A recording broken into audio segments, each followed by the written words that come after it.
I want to explain who the migrants are, the composition of the migrant population, and the processes we follow. First, let me start with the unaccompanied children. As I think all of you know, in the prior administration, Title 42 authority of the Centers for Disease Control was used to expel unaccompanied children regardless of their age. And that is a practice that we discontinued immediately in the Biden administration for humanitarian reasons, because in fact they are just children, some so very tender of age. These children are eligible to make a claim for asylum or to pursue special immigrant juvenile status in court proceedings under our laws. We, in the United States Border Patrol, transfer them to Health and Human Services for their care, custody, and control as quickly as possible to unite them with a parent or legal guardian here in the United States before they make their claim for asylum or their claim for special immigrant juvenile status. You will recall in March of this year, we experienced tremendous crowding in our Border Patrol stations of unaccompanied children, and I said then that it was a challenge for us, that we had a plan to meet that challenge, and that we were executing on that plan, and that it would indeed take time. That is what we did, and we cleared the Border Patrol of the overcrowding of the unaccompanied children in execution of our plan.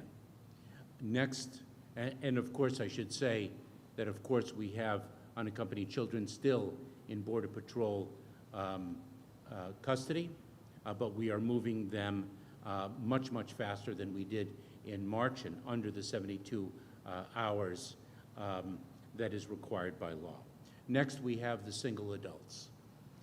Single adults, the great majority of single adults are expelled under the Title 42 authority, the public health authority of the Centers for Disease Control. They are processed very quickly, turned around, and sent back. If they are not expelled, they are placed into removal proceedings, which are immigration enforcement proceedings. They are prosecuted for removal and are removed unless they make a successful claim for relief and establish that they are entitled to remain in the United States under the laws that Congress has passed. Finally, the third category of individuals are families, individuals who comprise family units. They are expelled under the Title 42 authority unless we are unable to do so. For example, in certain parts of Mexico, they have no longer any capacity to receive expelled families, and in that instance, we place the families in immigration proceedings, in immigration enforcement proceedings for removal to the United States, and they are removed unless they make a claim for relief under United States law, and that claim is ultimately successful. We are encountering an unprecedented number of migrants in between the ports of entry at our southern border. A few points. We have seen surges in migration before. We've seen them in the past, and migration surges are not new. Two, and importantly, migrants encountered at our border are expelled or are placed in immigration enforcement proceedings. The rise in encounters of migrants at the southern border began in April of 2020, last year, but the increase is most certainly sharper over the past several months and greater than in June. Allow me to share with you the CBP enforcement numbers for July. 212,672 persons were encountered attempting entry along the southwest border, a 13% increase over June 2021. A majority continue to be single adults, specifically approximately 52%. This is a 6% decrease from June. 95,788 individuals, more than 45% of July encounters, were processed for expulsion under Title 42. 116,884 individuals were processed under Title 8. Those are removal proceedings, immigration enforcement proceedings, as distinct from Title 42 public health authority proceedings under the CDC's authority.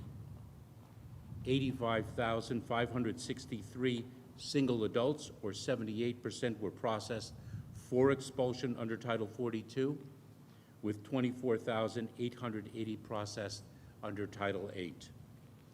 Lastly, 9,948 family unit individuals, or 12%, were processed for expulsion under Title 42, with 73,018 processed under Title 8. These numbers, and I think this is a very important point, these numbers do not reflect the number of different people who were encountered at the border. The large number of expulsions under Title 42 during the pandemic has contributed to a large number of migrants making multiple border crossing attempts. 27% of encounters in July were individuals who had at least one prior encounter in the past 12 months. The number of unique individuals, if you will, encountered in July 2021 was 154,288. A total of 845,307 unique individuals have been encountered year-to-date during fiscal year 2021 compared to, let me repeat that number, 845,307 unique individuals, different individuals, have been encountered year-to-date in fiscal year 2021 as compared to 796,400 during the same period in 2019. There are several reasons for the rise in migrant encounters at the southern border. Worsening conditions, of course, in the countries of origin, including poverty, a rise in violence, and corruption. Young boys whose lives are threatened if they decline to join a gang. Young women who are vulnerable to rape while they walk to school. Tragically, former President Trump slashed our international assistance to Guatemala, El Salvador, and Honduras, slashed the resources that we were contributing to address the root causes of irregular migration. Another reason is the end of the cruel policies of the past administration and the restoration of the rule of laws of this country that Congress has passed, including our asylum laws that provide humanitarian relief. And thirdly, and importantly, is the resurgence of the economy in the United States and the gleam of the American promise once again. We are facing a serious challenge at our southern border, and the challenge is, of course, made more acute and more difficult because of the COVID-19 pandemic. It has also been made more difficult because of the fact that the prior administration dismantled our asylum system. Nevertheless, we meet challenges. We meet difficult ones. We do so with our heroic workforce, our expertise, our plans, and our execution of our plans. Here again, just as we did with the challenge of unaccompanied children in March of this year, we have a plan, we are executing our plan, and that takes time. Our plan has 4 pivotal parts: addressing the root causes, rebuilding and building safe, legal, and orderly pathways for migrants to apply for relief under our laws without having to take the perilous journey north. improving security, management, processing, and other measures at our border, and attacking the smugglers. We've done a great deal, and we need to do more. We are doing it with our partners throughout the federal government in an all-of-government effort directed by our president, and we are partnering with law enforcement, community-based organizations, and many others. Let me speak of the actions that we have taken, or at least some of the actions that we have taken in each part of our plan. First, in addressing the root causes, the effort that our Vice President is leading. On her trip to Guatemala, Vice President Harris announced that USAID and the U.S. International Development Finance Corporation will provide up to $48 million in U.S. government resources to advance the economic security opportunity in Guatemala. On July 29th, the U.S. government launched our strategy to address the root causes of migration in Central America, which guides our whole-of-government effort to improve the security, governance, human rights, and economic conditions in the region.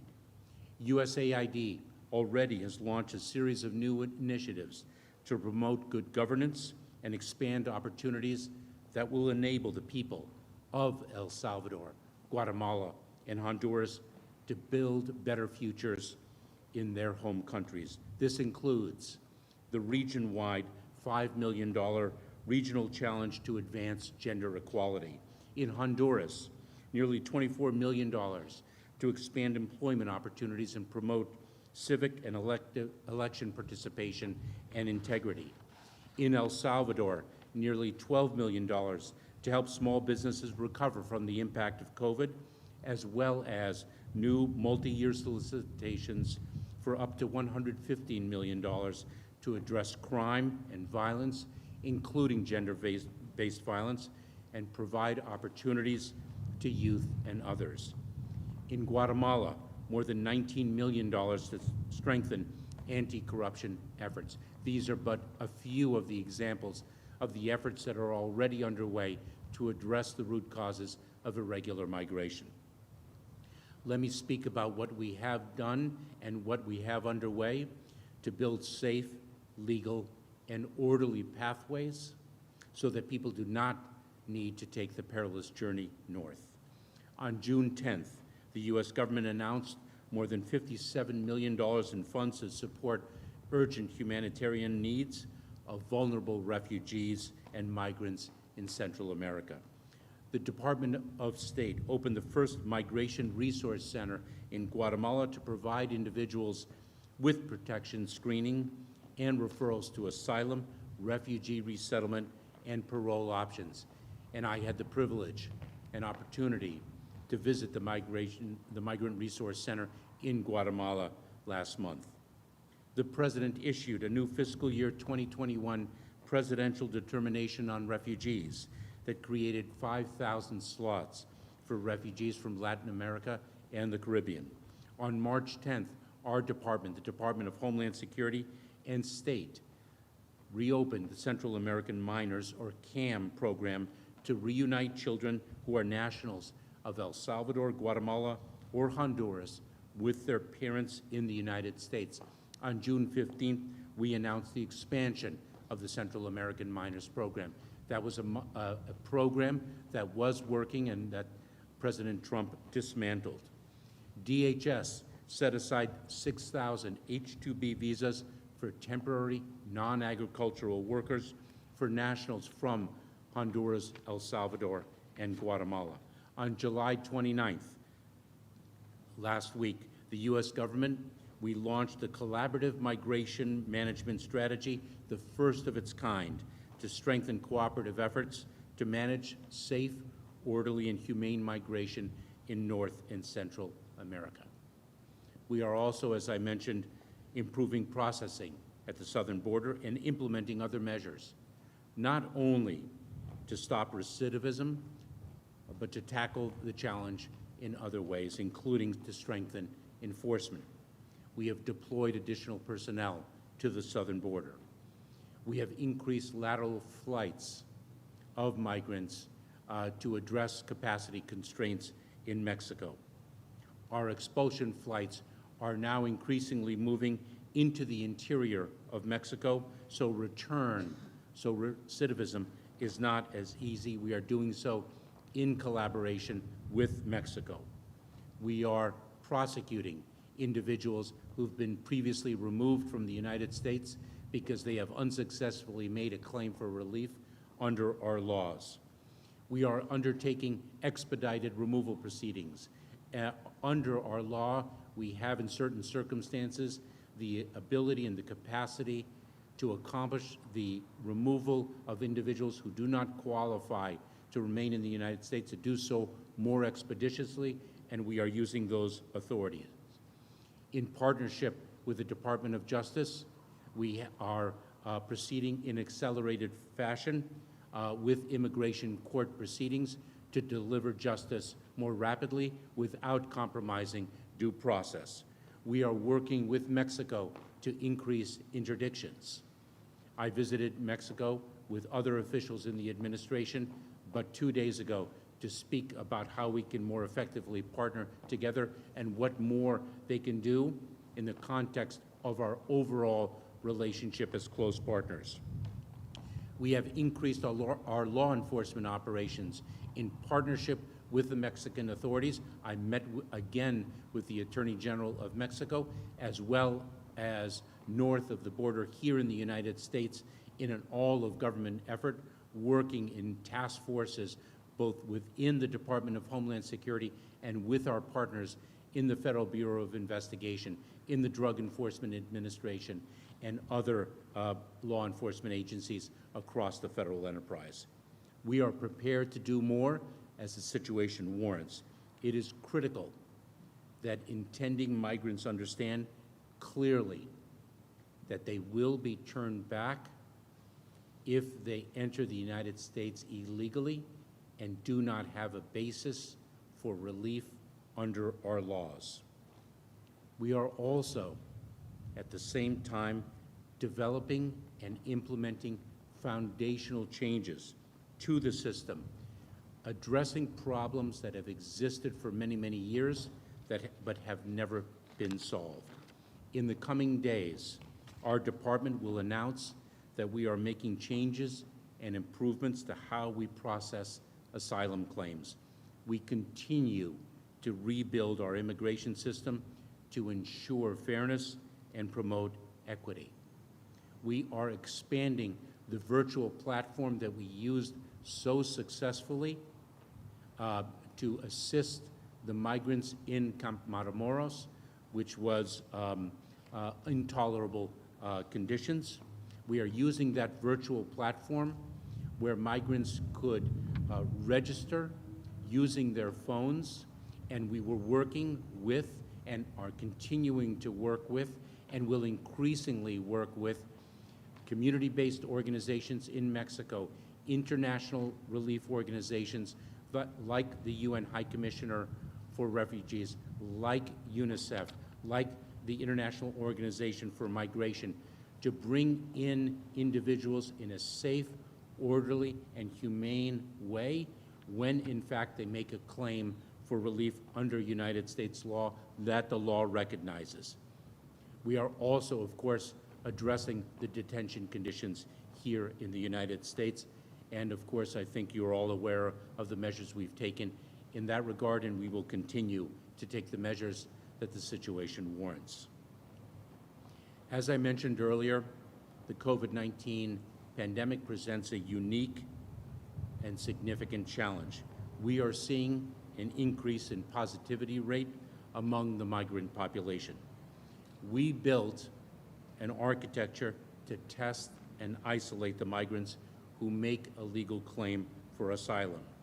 With respect to unaccompanied children, they are tested and cohorted on intake before we move them as rapidly as possible to the shelter of Health and Human Services.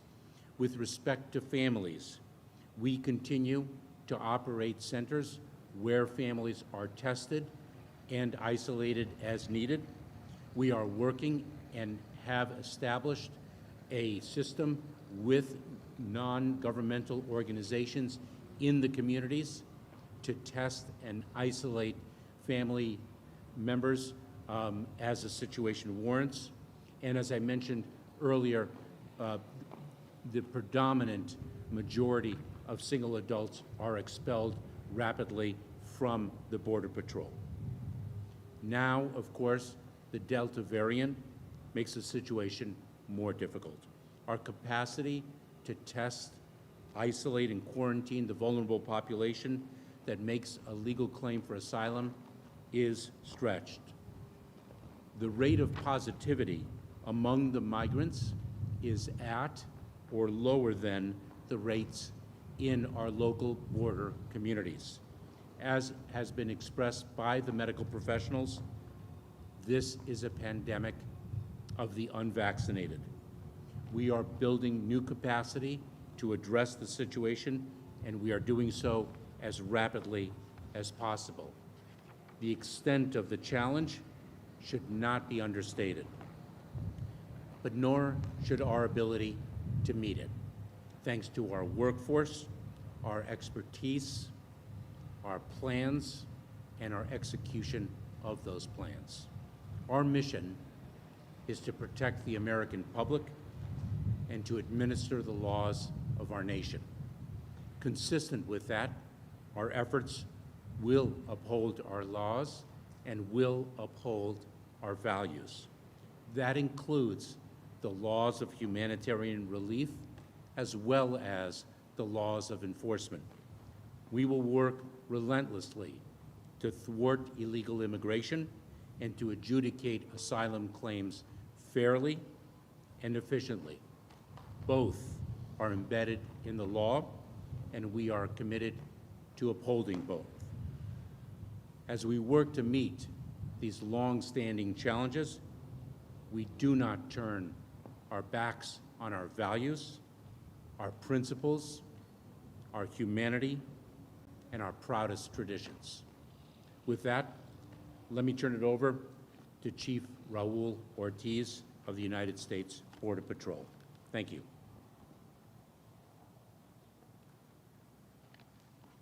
Thank you, Mr. Secretary, and thank all of y'all. You know, what we've seen today has certainly been an opportunity for the Secretary to meet with our men and women that are out there on the front lines. We've met with our Border Patrol agents, our volunteer force, our other agency partners. The Secretary and the rest of the leadership were able to meet with our sheriffs and our DPS state partners, as well as our elected officials from county and local governments, all the way from Del Rio to the Rio Grande Valley.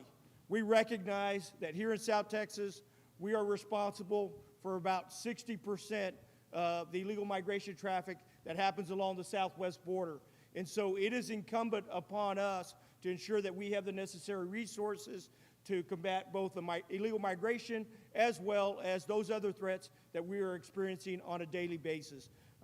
Secretary, I'm grateful that you have allowed me to lead the men and women. I'll be the 25th Chief of the United States Border Patrol, and I take that responsibility with tremendous pride, not only in what I'm going to be able to provide in support for the men and women of the United States Border Patrol, but as well as to be able to advocate for those resources that are needed here in South Texas and across the 2,000 miles, as well as our northern border and our coastal sectors.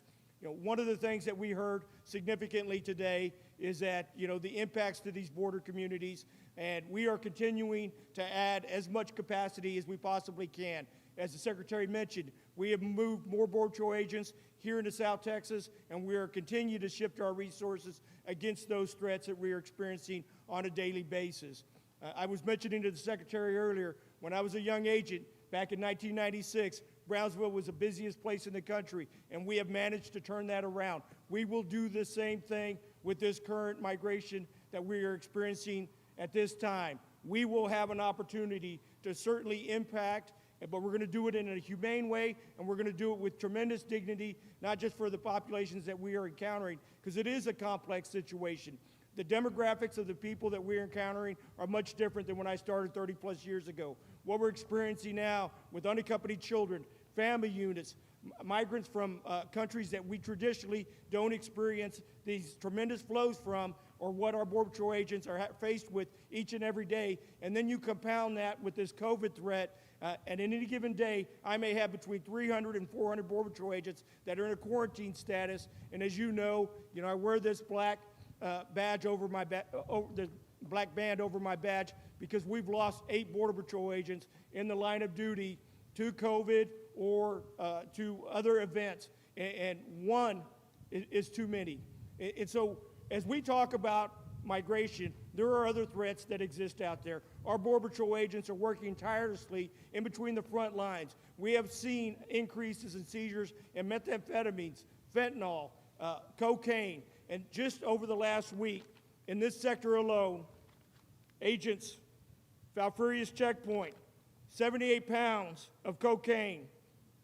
That's cocaine that would have made it into our inner streets had it not been for the diligence and hard work of the men and women of the Border Patrol. 2 nights ago, our agents encountered 10 individuals trafficking methamphetamines across the river. Had those agents not been out there in between the ports of entry, working in the hours of darkness, under tremendous stress, those 7 backpacks would have made it into this U.S. And we know that we have an opioid epidemic. So on top of dealing with the tremendous flow that we're experiencing right now, our agents continue to go out there and perform their border security, national security mission each and every day, and they do it with tremendous pride. And I couldn't tell you enough that the professionalism exhibited by those Border Patrol agents is amazing. And one of the things that the Secretary was able to convey to him is that to all of them is that he's going to continue to work hard to make sure that they have the necessary resources to perform their mission. We're going to get more technology out there in between those ports of entry, and we're going to ask for more agents so we can ensure that we have the right amount of personnel, technology, and a good strategy to take the fight to the cartels and continue to make sure that we dismantle these criminal organizations before they make it to the immediate border area. Thank you very much, and thank you, Mr. Secretary, for your support. Thank you, Chief. We have time for a few questions. Nicole, do you have one? Thank you, Mr. Secretary. CBS News went inside Enzel Duas Park, where a tent city sprung up overnight because a public park outside is the only available option left for local officials and NGOs now scrambling to test and quarantine families released from U.S. custody. The McAllen mayor reminded us immigration is a federal responsibility. The head of Catholic Charities here in the Rio Grande Valley says she wants the federal government to tell her, we'll take over here. Is there a plan to deploy federal resources and personnel, FEMA or National Guard boots on the ground, for instance, to test and quarantine migrants released from federal custody? And what is your message to local leaders issuing local disaster declarations because they've run out of options during this pandemic? So thank you very much. I visited the park earlier today. I met with Sister Norma and other individuals who are doing extraordinary work there. We, of course, in the federal government, do testing, isolation, and quarantine. We work with non-governmental organizations as well, and we set up an architecture. Dr. Pritesh Gandhi has done an extraordinary job over a number of months where we are able to reimburse the non-governmental organizations for the expenses that they incur in testing and isolating and quarantine, if and as necessary, the migrant population. The park is outdoors. It is the safest way in which we can accomplish that testing and isolation in an outdoor setting, and those individuals are tested positive, and we're working very carefully with Sister Norma, and we had a discussion earlier today, and I will be meeting with her later today as well to discuss the mechanics and what more we can do. It's a very successful partnership, and we have to devote more resources to it, and we will. Valerie? Secretary, thank you for this conference. So you mentioned that the U.S. has started to send migrant Central American families deeper into Mexico as a strategy to prevent them from traveling north again. Is this in response to the pushback that Mexico that you've experienced, that the U.S. has experienced in receiving some of those Title 42 families, or these changes reflect some of the new international coordination to stem migration? So this is a response to something that I referred to in my opening remarks, which is the fact that we are seeing a significant amount of recidivism in the context of individuals who've been expelled under the CDC's Title 42 authority. They have not been placed in immigration enforcement proceedings under Title 8. Instead, we use the Title 42 authority to basically turn them around. But if in fact they are turned around and placed in the northern part of Mexico, it is too facile, too easy for them to return and try an illegal entry again. And so in response to that recidivism, to deter and prevent that recidivism from occurring, we are expelling them further into the interior of Mexico, where it's far more difficult to try again.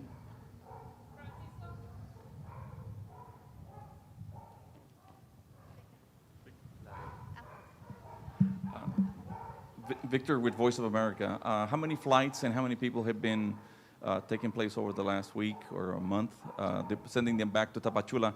And how is Mexico responding to sending Central Americans within Mexico, I guess? So I will have to get back to you on the specific data with respect to the number of flights.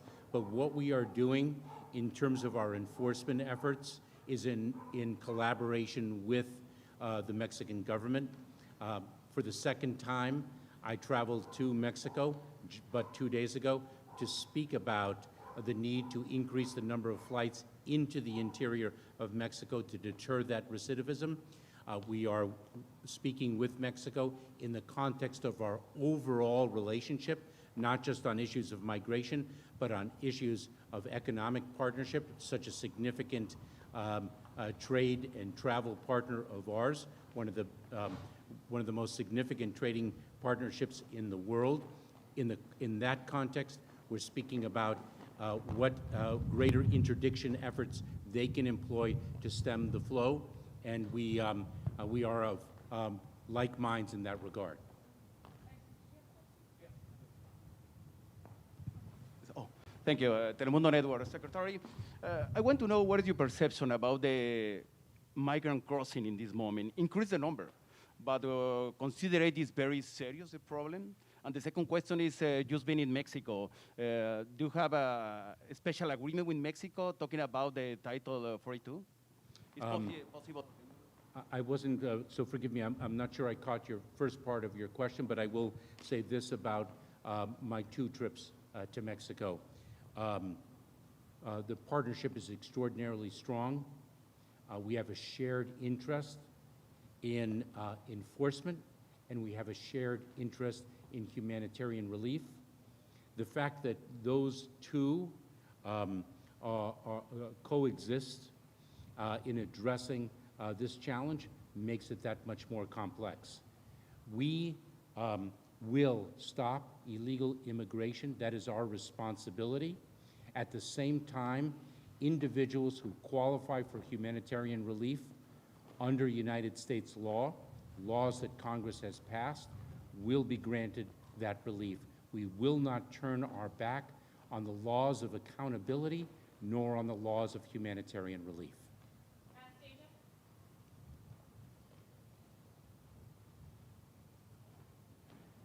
Thank you so much, Secretary, for taking my question. Anastasia Bolton, KENS 5 in San Antonio.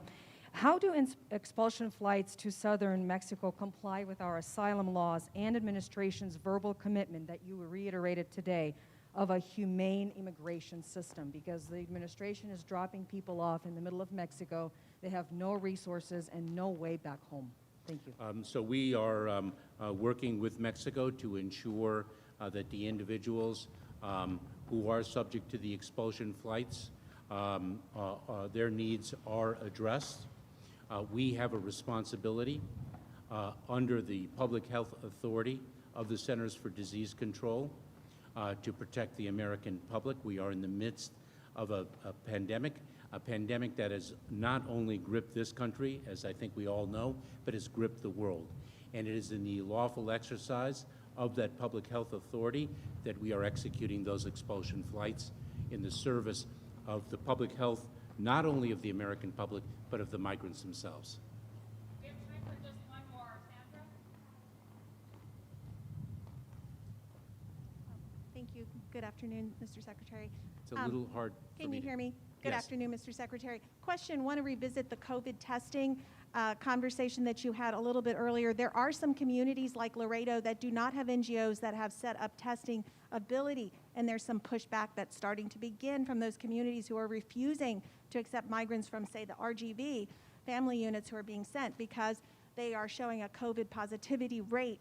Can DHS test those family units prior? What are you doing to alleviate that concern in those areas? I'm glad you asked that question because this is an area of significant focus of ours. We have built an architecture. The fact of the matter is there are communities that have greater capacity than others. Some communities have greater non-governmental organization capacity than do others, and we are building new processes to make sure that the migrants are tested, cohorted during transportation, isolated and quarantined as necessary, and we are surging federal resources to address that need. Thank you so much. Thank you all very much for joining us.